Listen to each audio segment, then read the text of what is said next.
રાજકોટ એવું પ્રથમ સિટી છે કે ખાલે તિરંગા યાત્રાનું ઉદ્ઘાટન રાજકોટમાંથી થાય છે।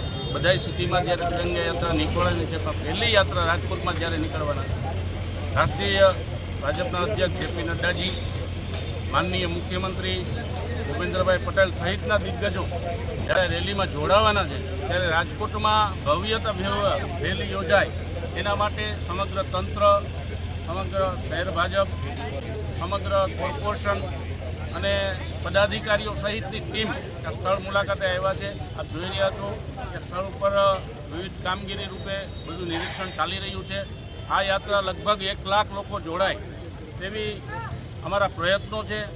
આ યાત્રા સવારે 9 વાગ્યાથી ચાલુ થાય તો શહેરવાસીઓને, રાજકોટવાસીઓને પણ અપીલ કરીએ છીએ કે આ રાષ્ટ્રભાવના સાથે જે યાત્રા કાઢવામાં આવી છે, તિરંગા યાત્રા, એમાં સૌ આપણો રાષ્ટ્રધર્મ સમજી અને સૌ જોડાઈએ તેવી અમારા તરફથી અને કોર્પોરેશન તરફથી અપીલ કરું છું। આ યાત્રા એક અદ્ભુત બને એના માટે સતત પ્રયત્નો ચાલુ છે।